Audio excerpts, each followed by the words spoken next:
Hello everyone, welcome back. This is the Echols Unlimited podcast. I'm your host, Terrence Echols. I have a great episode for you. It is with a friend and teammate of mine. Her name is Jala Norman. Jala is a minor league content creation specialist for the Cleveland Guardians. So she has a great background in journalism as well as on-air broadcasting. We had a great conversation, talked a lot about her career, working in baseball, becoming bilingual, her love for Georgia football and SEC football. So we had a great conversation. I hope you enjoy. And before I forget, please like the video, subscribe to the channel, all the good stuff. Thanks.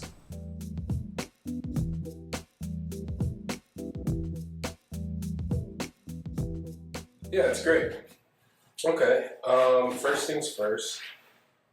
Let's talk about who you are, what you do, and just how you got here.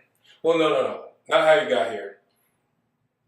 Yeah, talk about who you are and what you do, because I feel like you have a very interesting job that not a lot of people get to do. So, obviously, my name's Jayla, but I work for the Guardians, and I work in the comms department as the minor league content creation specialist, which basically, I tell people at this point, it's a fancy way to say that I create content, whether it's live or pre-recorded, to promote our farm system, which is the fancy word for saying all of our minor league teams and our minor league players. And basically the thought behind my position was the Guardians, when I got hired a couple years ago, had the youngest MLB roster. So we have guys get called up, and unlike the Dodgers, we're not just like assigning a Shohei or a Mookie Betts, but instead we have these guys come up through our system that a lot of fans don't know. So my role is designed to promote them using media, whether it's radio broadcast, podcast, or social media. And then I also speak Spanish. So I do it in English, I do it in Spanish, but my background is sports journalism and sports media. So I use that to promote our farm system. Yeah, and that's really cool. I think a lot of the content that you've done has been some of the most unique content that we've been able to put out. And it's also cool that, you speak Spanish and that you're able to converse with virtually all our players because they either speak English or Spanish. I don't think we have any guys who speak Japanese or Korean or anything like that. So let's go back a little bit. Talk about some of your early experiences with sports and how you kind of like decided that you wanted to get into sports and what made you pursue that in college too. Yeah, so it's random. Like, I always knew I wanted to be on TV. And so Fair enough. when I was younger, I loved animals, so I wanted to be a vet, but I wanted to be a vet on Animal Planet. And then I loved, I love creative design, so I wanted to be an interior decorator with the show on HGTV. And so it's just like, it was that theme. I wanted to be a fashion designer on Project Runway. Okay. So it was kind of just like whatever I wanted to do, I wanted it to be on TV. And growing up, I always loved sports. So I'm from Georgia. My dad's from Georgia, but I was born in the Chicago area. That's where my parents met and got married and had me before we moved back down to Georgia when I was 4. And so I tell people, in Chicago, pro sports are the big thing. In the South, college sports are the big thing. So I always had that background where, when we moved back to Georgia, my dad wanted us to be at UGA games, things like that. But I was still raised a Chicago sports fan. So I tell people those two things shape my love for sports. But growing up, my dad was never like the dad who was like, oh, you're a girl, so like you can't watch sports. And we only had one TV. So really he was watching sports all the time and I didn't have a choice but to watch sports with him. And finally one day I was watching College Game Day. I think I was probably a freshman in high school. And it clicked watching College Game Day that sports reporter was like the perfect on camera, on TV role for me. And I had never thought of my love for sports as like a potential career path because it was just something that was second nature. Like I said, growing up or being born in Chicago, being raised in Georgia, it was such a big part of just my family's culture that I never thought about it as being like a career until I was watching Game Day. And my dad actually wasn't home that day and he came home and noticed like I was watching it by myself, which I had never done. And that's when it kind of clicked, like I actually enjoy this. And so that's how it started. And then I went to the University of Georgia for college and worked. Unfortunately. I started at Arizona State. Yep. And that was because their journalism school is like one of the top ones in the country, and I knew I wanted to. School? Yes. Okay. I wanted to go out of state, and I got an academic scholarship, so I went there.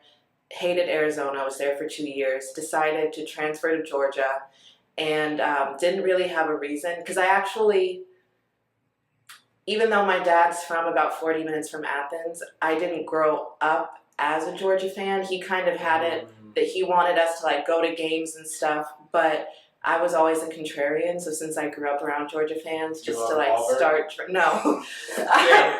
just to like start drama, I would cheer for like every SEC team other than Georgia. Let's go. So it was crazy. And then at Arizona State, I don't know, literally, I always just say like, God told me you need to go to UGA.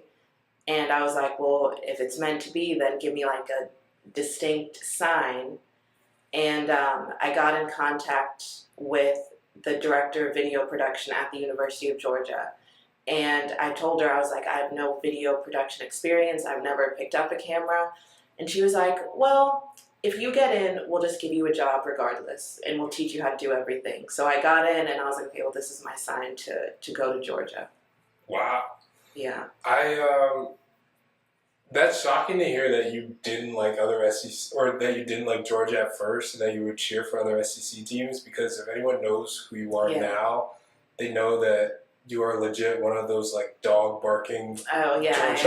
And it's hard not to be. It was just like I said, it was more of just growing up in Georgia. Where I grew up is exactly 53 minutes from the Alabama border. And 60 minutes south of the Tennessee border. So it's definitely like a lot of, as you said, like Auburn fans, Alabama fans, a lot of Tennessee fans, Georgia Tech, like everything. And so just to kind of start trouble at school, like I would just argue with with the Georgia fans. And even when I applied to UGA, I'd never been on campus. Like of course I'd driven through Athens going to my grandparents' house and stuff.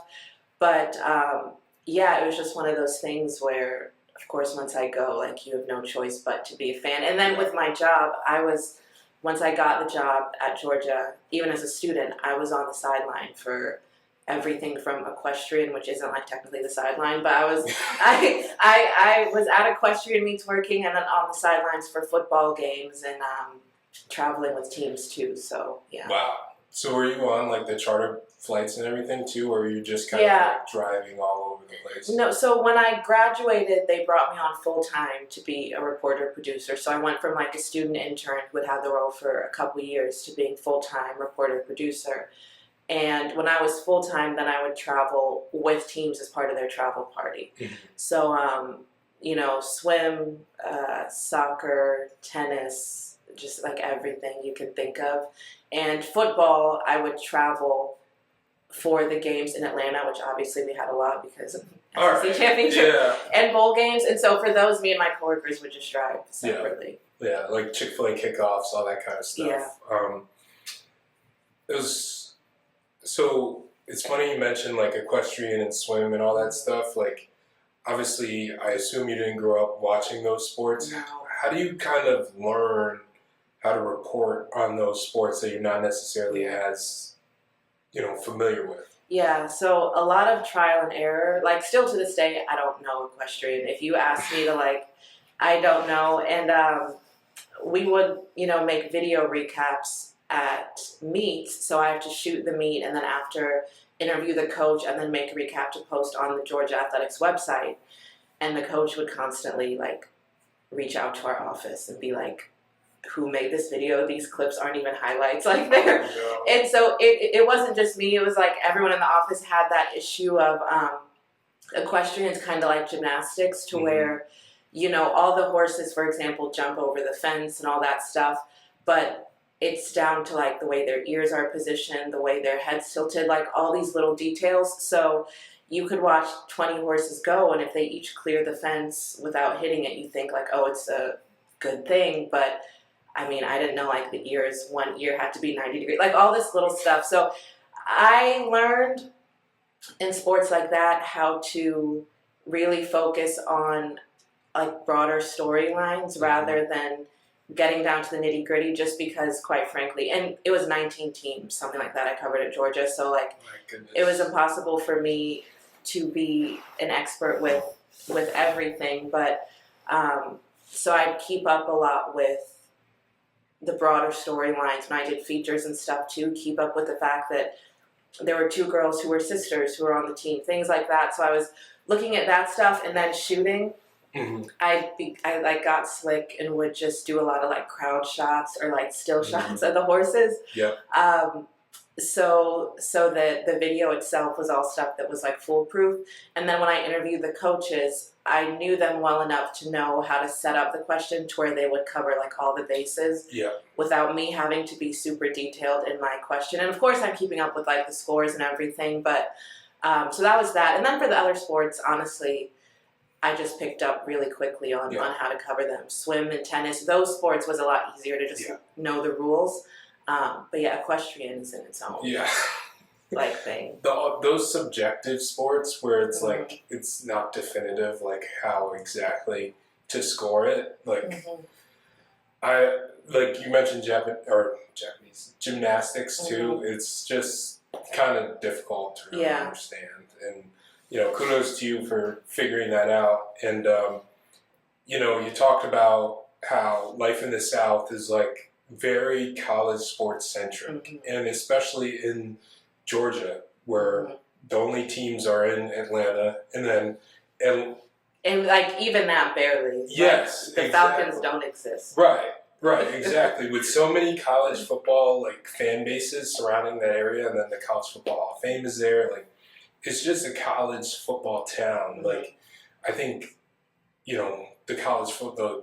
What, 4 or 5 college football games that are in the Mercedes Dome or Mercedes Stadium every year probably draw more than any of the Falcons games. Like, so it's kind of funny you talk about that and some of your history in that. Like, whereas me, like all my family, my mom's side is from Atlanta, my dad's side is from Auburn. Like, you kind of just got to pick your side and you're there the entire time. I made the choice when I was young to pick the Auburn side, and so my mom's entire side of the family just like will roast on me because since they're all Georgia fans since they live in Atlanta. But those like that 5-state like area that's within like that the Southeast. Yeah, the Southeast pretty much.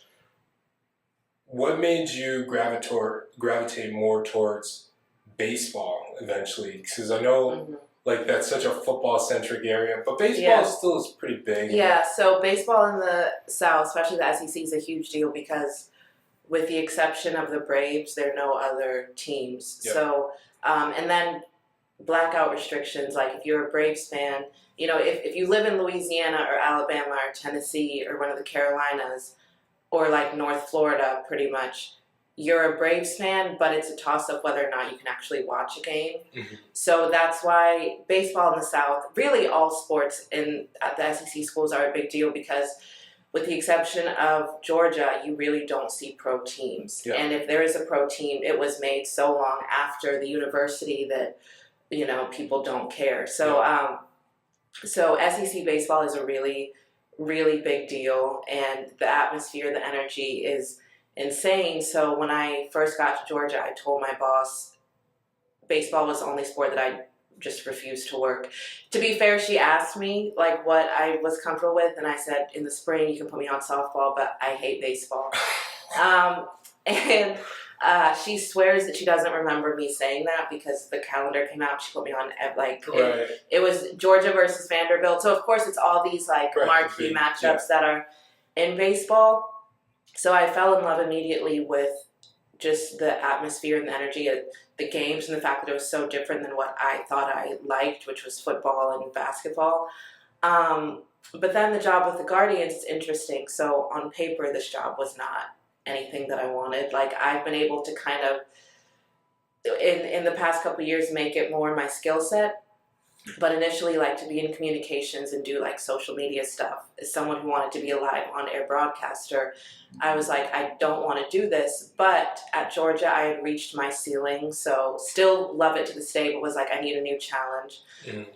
This was the only job that I was talking to where they made it clear, we will need you to use your Spanish. And so it's so hard to find jobs nowadays that I was like, okay, well, I'll take the Guardians job and at least know that this will be my first time ever using Spanish on the job, really practicing it in real time, improving on it, and then I will just, see what happens. Maybe something else opens up that's my perfect on-air job, or maybe I can work my way into that with the Guardians.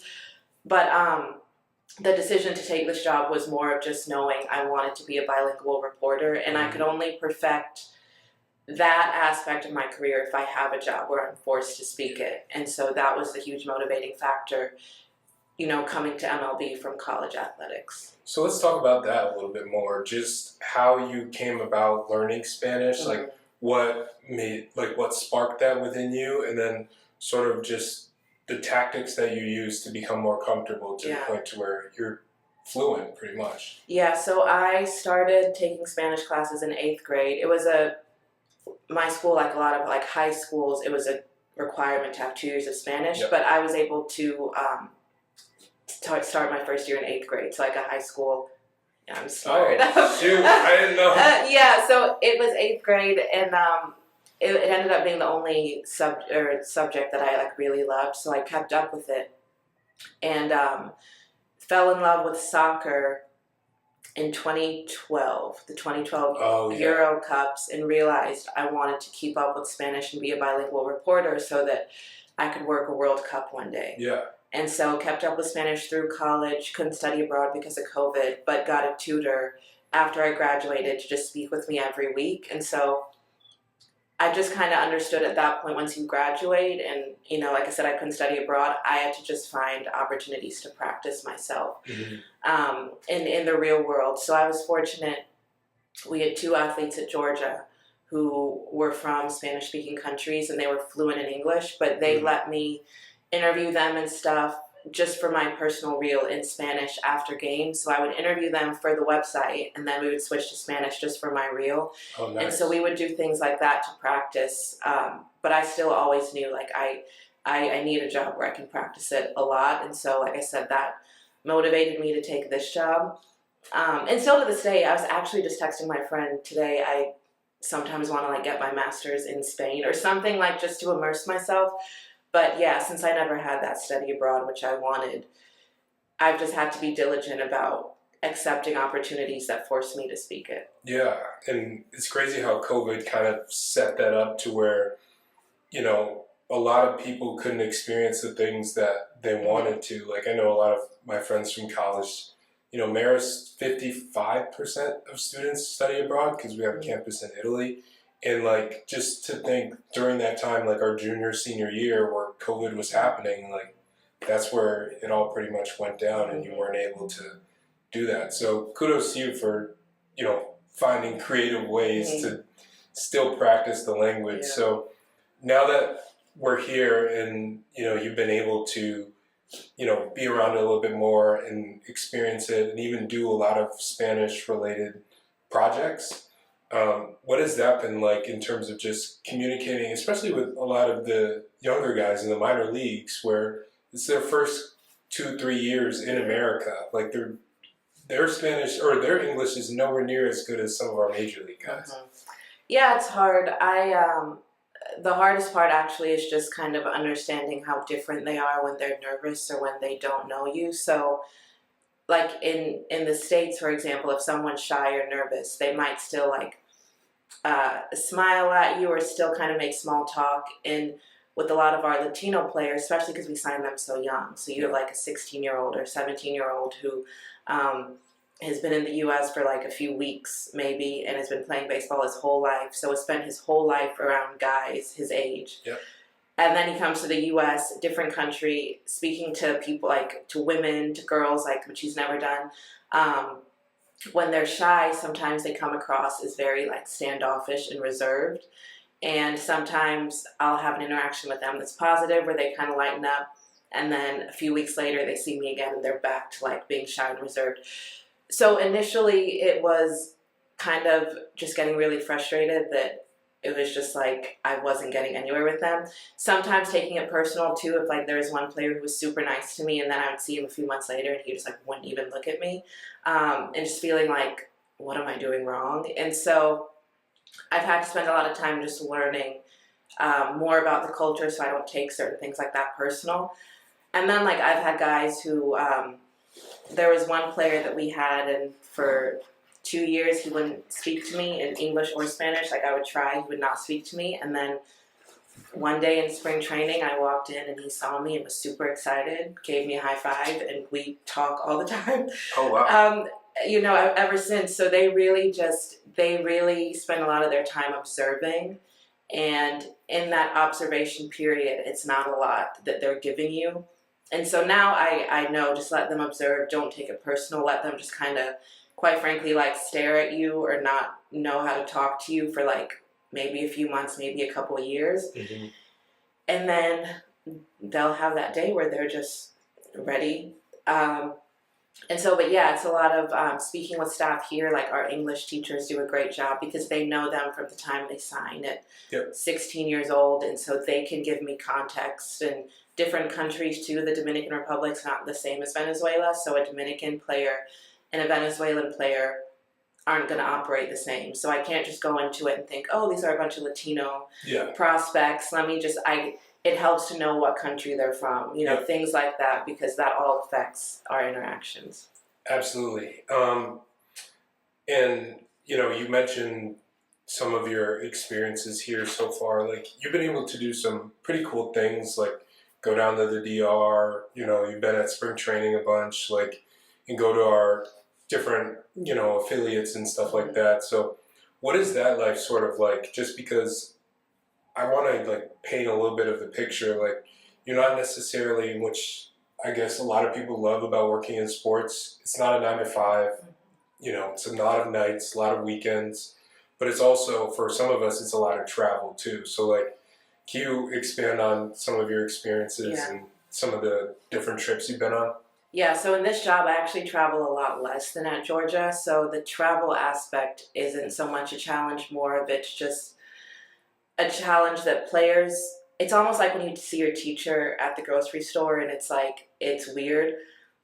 So many players are used to seeing me at spring training, and then, you know, it's not like I'm at the affiliates every single day. It might be once a month or once every 6 months or 6 weeks or so, because there's so many affiliates. So it's almost like one step forward, 2 steps back.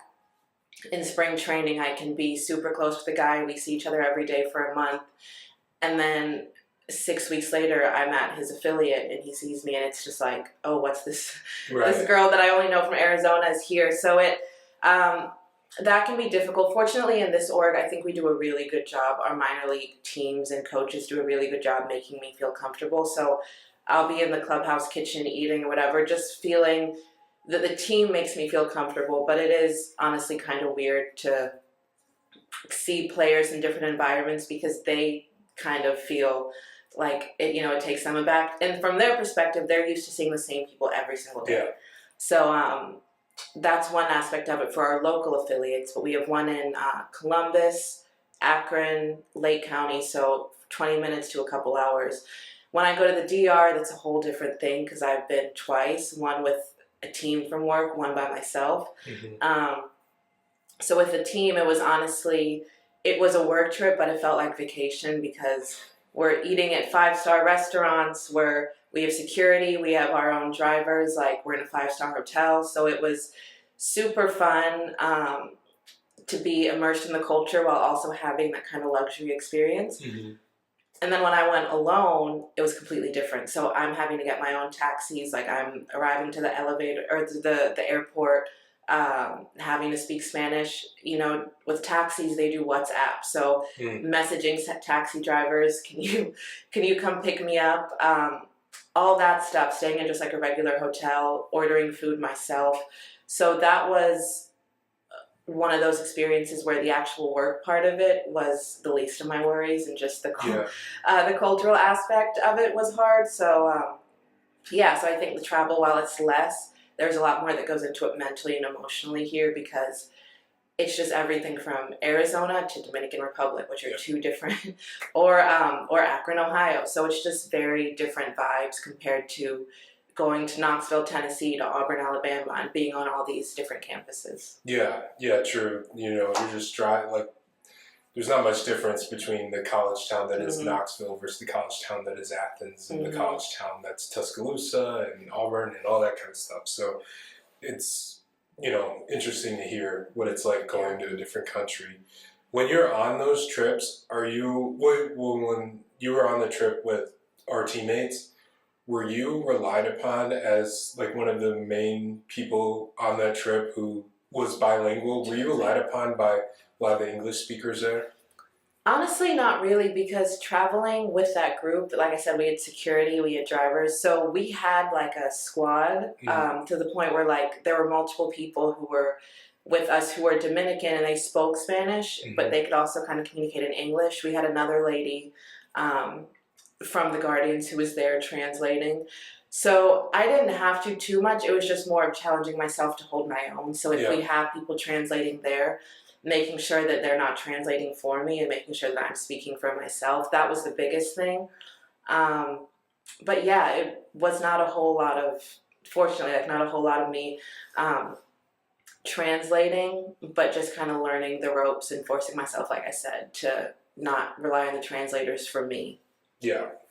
And kind of shifting gears a little bit, because I also wanted to talk to you about this, is some of the mentors that you've been able to work with or get to know throughout your time and working in college and professional sports. Can you talk a little bit about like what it means to network with other individuals, especially someone who's like more focused on broadcast and more focused on like being in front of the camera, just how important that is, and some of the mentors you've been able to, connect with, and some of the knowledge that they've given you and some of the wisdom. Yeah, so I talked about my job at Georgia, and the last reporter that Georgia had before me was Maria Taylor, who's now on Sunday Night Football on NBC. And it was actually my uncle who knew her, and when I was at Arizona State, was like, hey, like I can get you in contact with her. And I was like, okay. And at this point, I hadn't got accepted to Georgia, but she was really good friends, still is today, with the lady who was the director of video production. Or still, she's actually gotten promoted now. But so when I mentioned how at Georgia they were like, oh, it's fine that you have no experience, we'll just train you. She literally said, she was like, well, if Maria referred you to me, then we'll make it work. So that's kind of the story, mentorship. I think at that point in my career, I saw it as something to help get me jobs, which it still can. But honestly, as I've developed in the industry, I find that I need mentors just to like help me maneuver just like the space. So another mentor of mine is Kirsten Watson, who works with the Dodgers. And I don't say their names to name drop these people, but I think it's important because this is kind of off subject, but on subject. I had a lady when I was at Arizona State. She, at the time, did Sunday Night Football on NBC. She's no longer in sports, but she was a huge deal. And I got her contact info from someone who worked in ASU's athletic department, who was a former NFL player. And I got in contact with her, was so excited, sent her my website and asked for feedback. And she didn't give me any. And when she responded, I reminded her again, like, hey, can we have a call? Can you tell me how you like my work?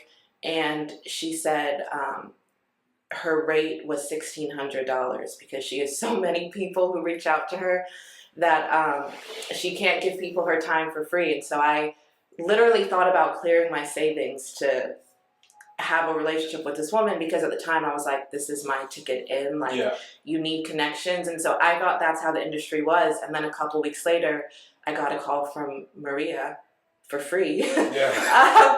And she helped me. So that's why I say these people's names, because I've learned that people do not have to just give you their time for free. Some people won't give you their time at all. Some people will if you pay them over $1,000.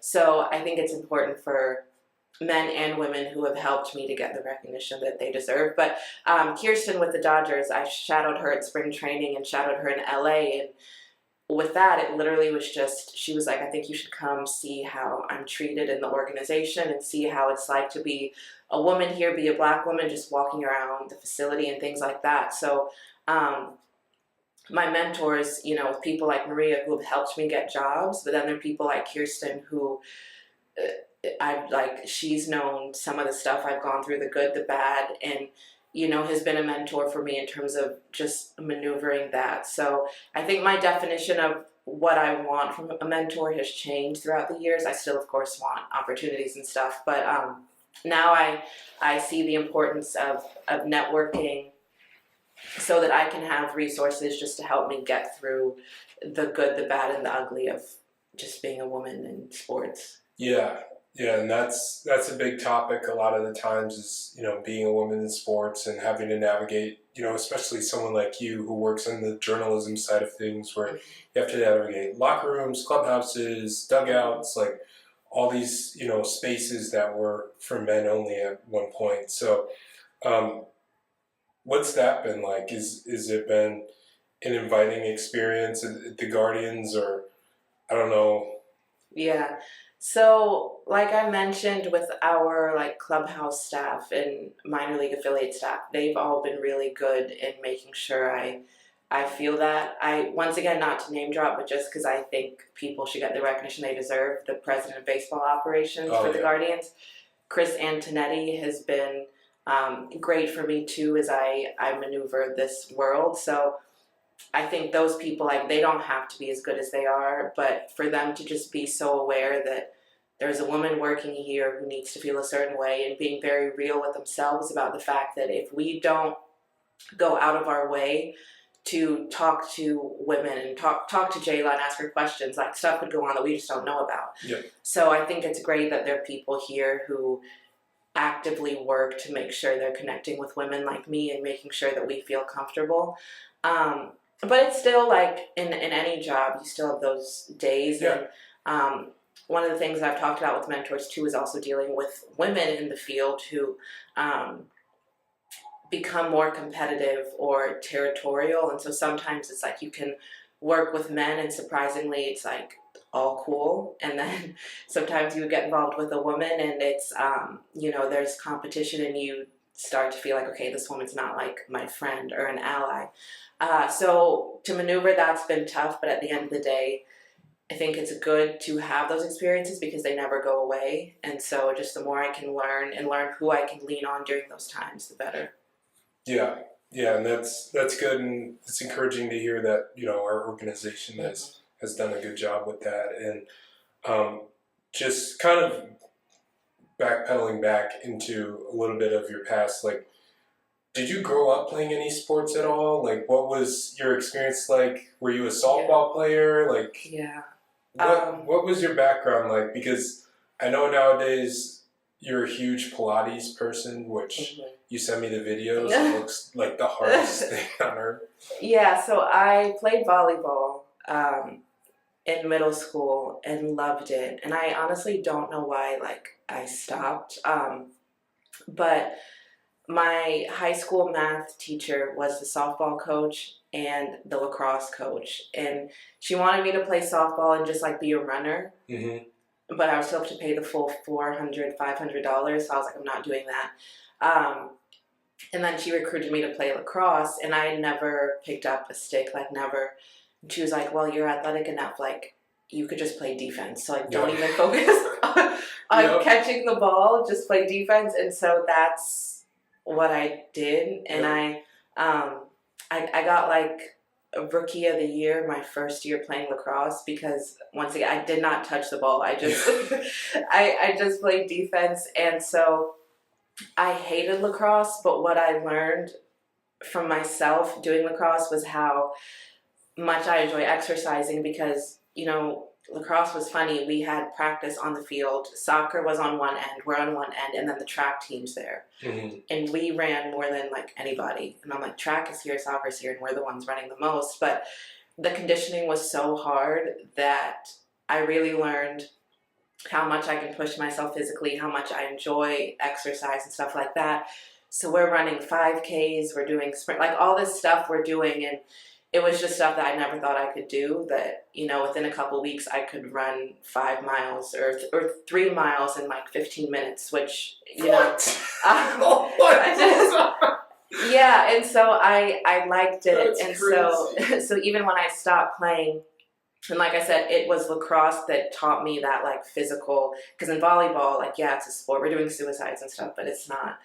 But lacrosse was a sport where I was like, I can run 3 miles, like we would do the miracle miles, and I don't know if that's a universal thing where like you're on the track, but instead of running the sides of the track, you run up the stadium, the stairs, and then you run back down and then run the end of the track and run. So it's like, and 4 of those is more than a mile. Yeah, way more. And so all this stuff, yeah, we're doing it, and that's when I learned like how much I can push myself physically. So ever since then, I've just always been super diligent about some type of exercise. Right. That's really cool to hear. That's my story. Right. 2 things. One, I'm actually shocked that lacrosse was like a thing in the South. Yeah. Like, it was, but it's not as big. Like I feel like still in like I know North Carolina is a big lacrosse state, but it's like Colorado, like those western states, is a big deal. And yeah, well, that's why I was on the team, because they were just like, we don't have any athletes. Like you can just do it. So yeah, I hated it, but I learned how to really exercise. Okay, I had a similar but opposite experience with lacrosse. Like obviously, upstate New York, that's like the hotbed for lacrosse. There's 8 Division I teams in upstate New York alone. So what we did is like it's so big there. Like we had 40 guys on our lacrosse team. 22 were in my graduating class my senior year. It's like they brought me in for a similar reason. They're like, you're big, you're athletic, please come and play defense. Like they didn't expect anything. They didn't need anything. Like they were just like, we already have a well-oiled machine, but you're our friend, so come play with us. So I was like, all right, like I'll go play. And unlike you, I had a great time playing lacrosse. It was, and we were in the Georgia heat. Yeah, true. So on turf or grass?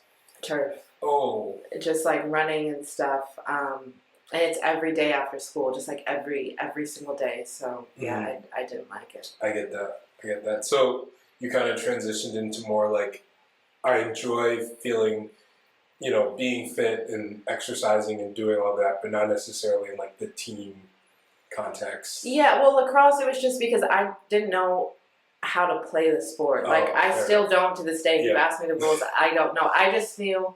Especially women's lacrosse. Yeah, well, I just knew for my role, don't let the other team score. Yeah. So that was all I did. But I would be playing defense, just like praying no one threw the ball to me, because I couldn't do it. So yeah. Okay. Interesting.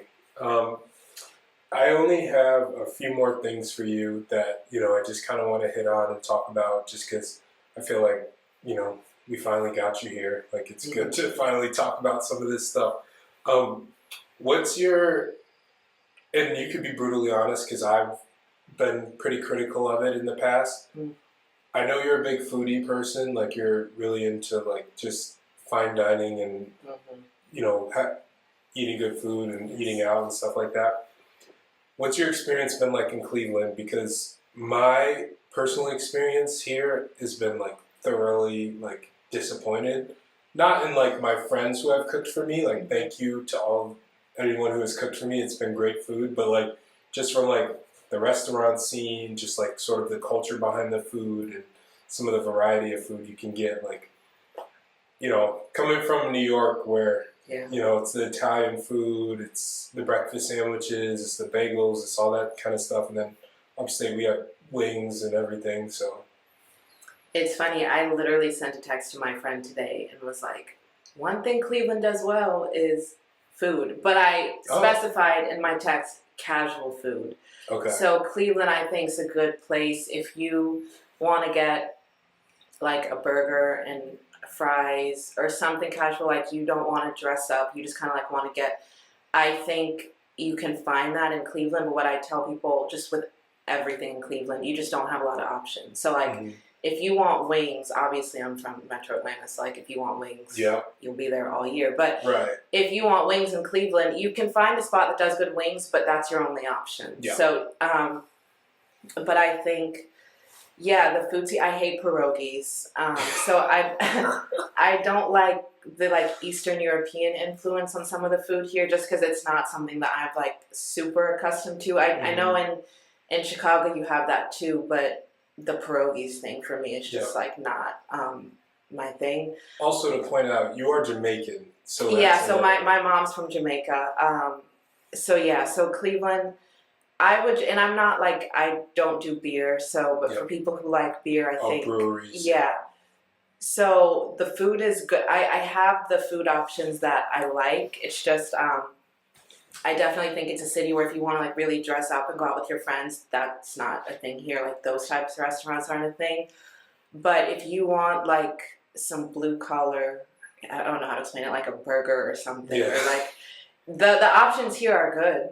I love Hex Cafe. That's where I'm going after this to get the Brie Berry burger. It's my favorite. I think our Asia Town, the Asia Town here in Cleveland is good. Superior Pho is one of the ones that I get a lot too. So Okay. Yeah, I just always find it funny. Like, we'll get into work. It's like early afternoon. You know, we have an afternoon ball game. You're like sitting there. You're like, I can't wait to go get a chicken sandwich after this. Like, So like the ballpark, like stadium. It's just it. And when I shadowed Kirsten with the Dodgers, I got to eat at like the VIP like fan section with her. And so that kind of spoiled me. So now when I'm at a game, I'm like, I need, Yeah, true. We unfortunately don't have access to that. No, we do not. In our ballpark, those VIP areas. But that's cool that you're able to experience that and kind of see that. But I will say too, I don't like the lack of Chick-fil-A's here. Yes. Chick-fil-A's aren't a big thing. When I go back to Georgia too, chicken salad chick is like very common, and there are a lot of those. They're not here. The downtown doesn't have a lot of good food options. So like when you're downtown, I feel like the best of Cleveland food is more on the outskirts of downtown, which is backwards in my opinion. Some of those like mall areas in the suburbs, you can find some good stuff there. But I agree with you on the Chick-fil-A point. I actually just tried, when I was down in Arkansas a couple months ago, I just tried this new sort of chicken spot. It reminded me a bit of Chick-fil-A in terms of like the offerings that they had, but they had some like pretty cool things on the menu. It's like fried okra and like some of that southern inspired food. And I also found out that they have one in Avon. It's called I'll have to look it up. I don't know. Fried okra is also a Chick-fil-A thing, but in Georgia. Oh, right, yeah. In Georgia, in Georgia, fried okra, sweet potato souffle, cornbread, Oh, they have that at the Chick-fil-A? At Chick-fil-A's in Georgia, yes. No, all right. But it's special Chick-fil-A, so it's called Truett's Place or like a Dwarf House, like in there. It's like a sit-down restaurant, Chick-fil-A. So it is Chick-fil-A, but you can go to an area where you can sit down and like you have a waiter. But either way, on the menu is apple pie and all this. It's more than just the classic, the deluxe, the grilled chicken. So they have all of that, and then additional sides is fried okra and sweet potato souffle. The mac and cheese globally, nationwide at Chick-fil-A was a thing that came out a few years ago, but I've been eating Chick-fil-A's mac and cheese for years. Over a decade. Fair enough. Okay, fair enough. Going back into sports a little bit, I know Georgia has some big games coming up, got the number 3 seed. How did you feel about this season from, Georgia football, and what is your expectation going into the college football playoff? Like, are you excited for it? Are you nervous? I'm always nervous, but so this season, the way we started out, I did not think we would be where we are today. We've definitely tightened up on defense a lot, and Gunnar Stockton, the quarterback, has gotten better with his decision making. So now we're like a legitimate national championship contender, whereas in years past, we also were national championship caliber teams, but we looked like it from the jump. And this year was one of those ones where like Aggressively. yes. And so now I feel great. I legitimately think we could win. Which last year was different when Carson Beck got hurt. That's when I knew like we don't have a shot at this. Mm-hmm. So it'll be interesting to see. I think Ole Miss is going to beat Tulane again. Yeah. So we will probably have Ole Miss, and that game we beat them once, but of course since then a lot's happened in Ole Miss's program. Right. Yeah. So I do know we can beat them, but it's still. I always get nervous. That was a pretty Georgia close plays. one too, though. It was, and so it went down to the last minute, like a lot of Georgia's games this year, and so but our defense has significantly improved since then. So that was that point of the season where it's like we're bound to lose a game. Let's just hurry up and lose. Yep. And now it's like no, we're good. So. Have you had a connection? Like, have you been able to connect while you were at UGA with any of the athletes there that have gone on and like are now having successful, professional careers? Like, were you able to connect with any of them? And then can you give some background on like what some of them like? Like, did you meet in Anthony Edwards? Were you around Stetson Bennett or anyone like that? Yeah, so with my role as reporter/producer, I produce Kirby Smart All Access. So every week we're having to interview the football players and stuff for that and interview Kirby. I also had to go to media days for football, not basketball. Okay. But then I produced the video board content. So when you go to a game and you see like the players doing the hype stuff, I was the one who was shooting that, and then throughout the year doing social media content, stuff like that. So I was interviewing all of those guys. Jordan Davis, like he was one that I had to extend my monopod all the way up to the sky to interview him. But yeah, all of those guys. And then when I was a student still working there, same thing, but just on a smaller scale. So I wasn't traveling and stuff like that. But yeah, so it's full circle to see all of them. Nicholas Claxton was another one. Oh, yeah. I had classes with him and then would see him after class when I'm at work. So, yeah. I mean, he's having he's not on a great team, but he's having a very successful career. Hopefully some team in need of a center will come and get him at some point, I'm assuming. So, that's great. I did have one more question sort of about, your role and some of your skill set and everything, like, and how you were able to develop that. Like, can you explain, like, I don't think people understand, like, from start to finish exactly all that goes into, like, creating some of the things that you do. Like, you mentioned you edited stuff on the video board and, from everything to writing your own scripts to, editing on, Premiere and all that kind of stuff. Like, there's more than just, hopping in front of a camera and saying a few words and then that's it. So. Yeah, so one of the things I was taught was if you want to be on camera, know how to do everything, because you don't really get hired to just be on camera until like later on in your career, until you reach that point. It's a lot of, like my friends who are reporters, they go out with their own camera and shoot themselves, all that stuff. And so yeah, it's a lot of having to know how to do the behind the scenes stuff, which now I appreciate because it makes me a better reporter and a better interviewer and storyteller, because I know what it's like to go back and edit that. So I know how to ask questions or set myself up in a way where it makes the editing easier.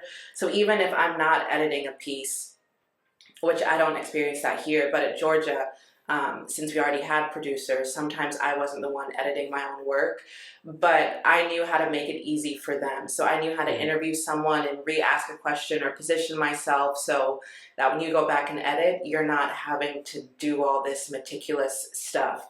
And that was because I would report with a producer's mind. So I think that's one of my greatest assets now. But I think the biggest thing too is just working with a team at Georgia.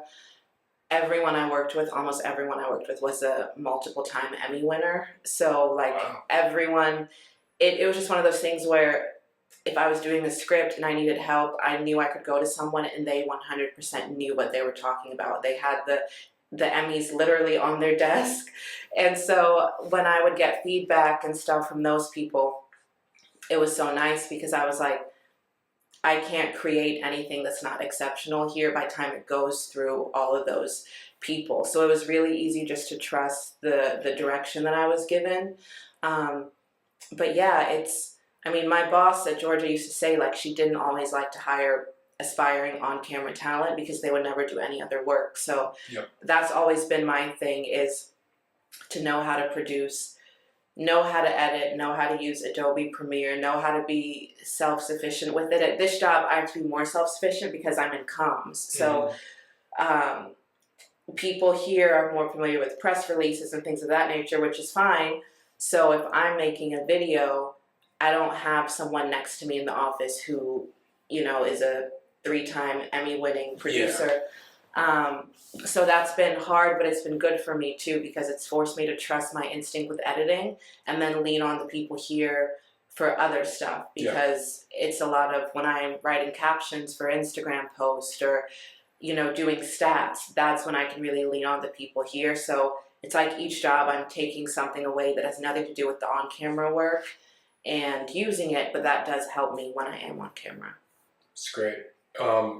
Last question, I ask this to everyone who comes on, is what's one piece of advice that you would give someone who's aspiring to be in your role, or what's something that you would tell yourself maybe 5-10 years ago when you were first starting to want to do this? Oh, wow. I have the answer, and I don't know if I want to change it.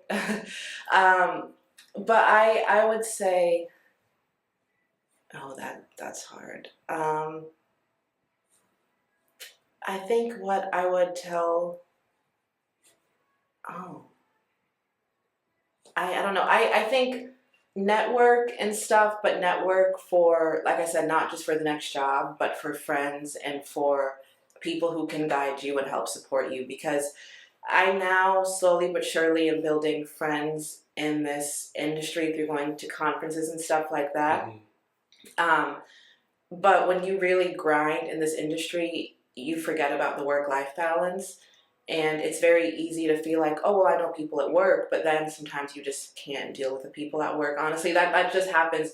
And it doesn't have to be because of drama, but it's just like, for us, it's 162 games in a season. We started with a month in Arizona. I don't always want to see y'all sometimes. You know what I mean? Like, it's just like, if I get back from a month in Arizona, right, I'm like, don't call me, don't text me, don't whatever. But what's happened to me in the past is when I'm at that point, then I have no one to hang out with when I'm just home, because it's like you just depend on work for all of that. Yep.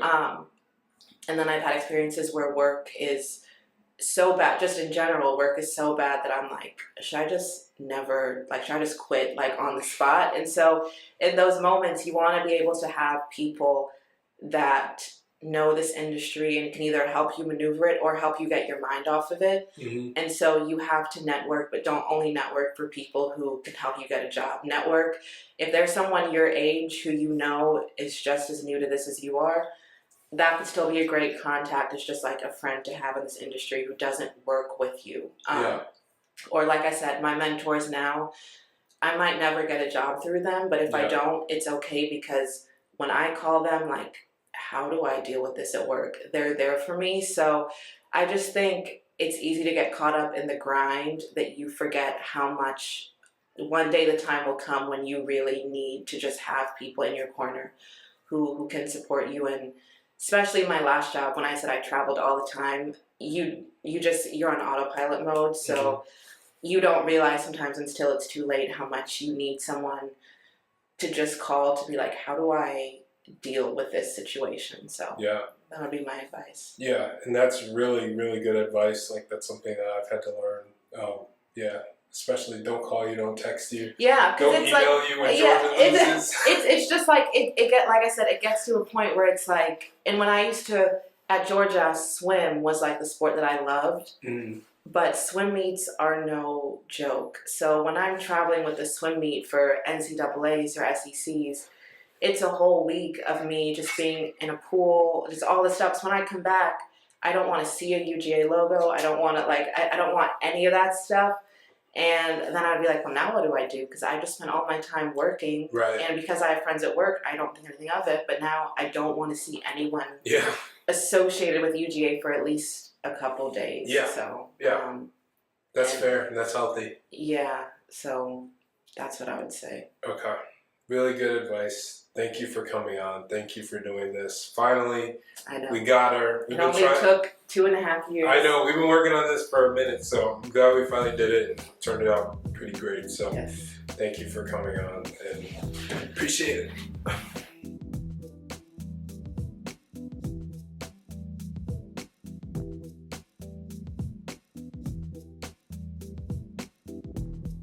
It's all right. It's all right. Protein.